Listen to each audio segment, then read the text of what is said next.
Hey everybody, it's Paul. Welcome to my Ram 2500. We are out here in around Sandusky, Ohio, and they had a major ice storm. Look at the trees. Look like they're made out of aluminum foil or something.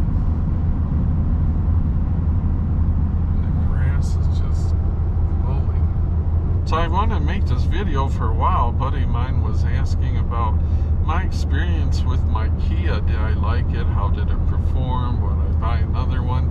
So I thought I'd just do a little video on that. And funny enough, I actually bought two Kia Sedonas. Originally in 2017, I bought a lightly used one, a low miles one that was loaded with a bunch of goodies, and I loved it, and it drove good. It's got 6 cylinders, got plenty of power, and I was driving it so much, I was putting so many miles on there.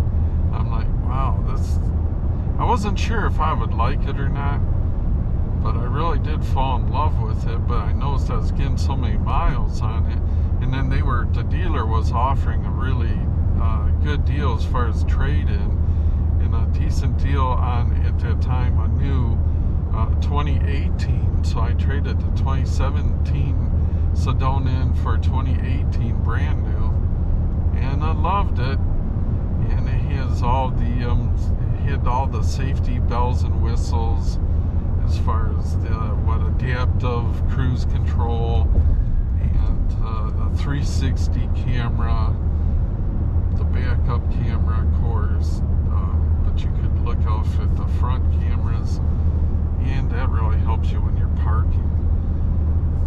And it was a joy to drive. The only and it's funny, we took it down to Virginia here, fully loaded, like 4 adults, a full load of gear, a tandem jet ski trailer that had 2 skis on it.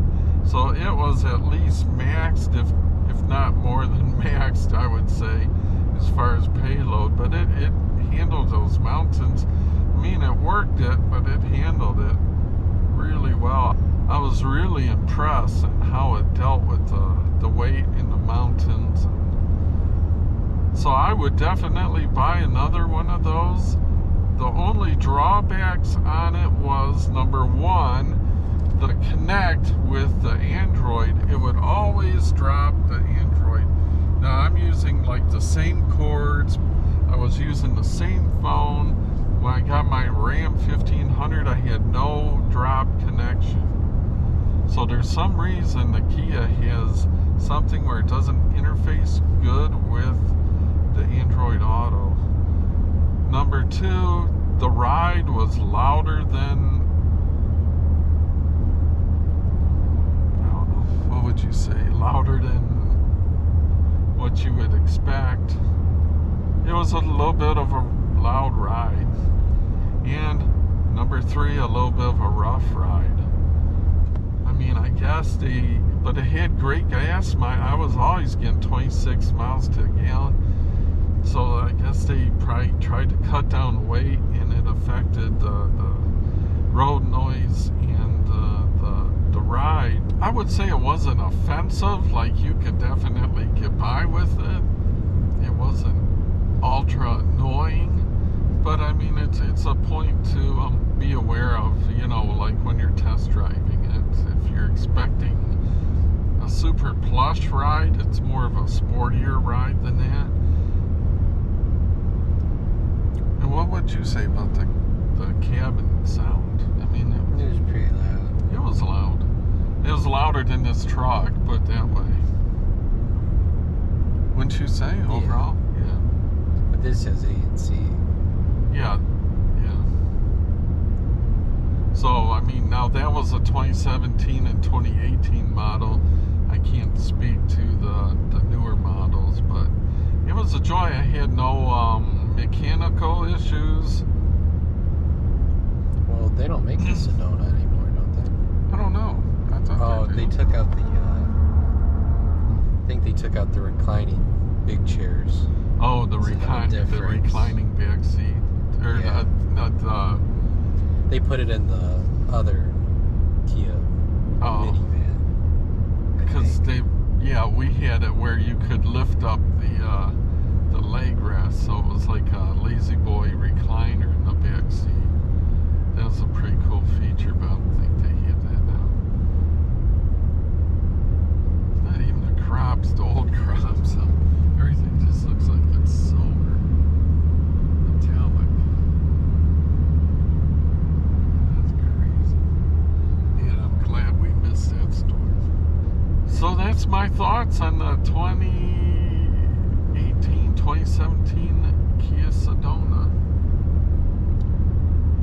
And then I had another question from a friend of the channel. I think it's Jim M. And he was asking why my truck is not parked in the garage. And unfortunately, when we built the house so big that I eventually added on the garage, and I was only able to add on a single car garage because of the overall footprint of the house on the lot. And the garage is kind of like our staging area for we're moving. We've got our trailer and we're always loading our stuff in.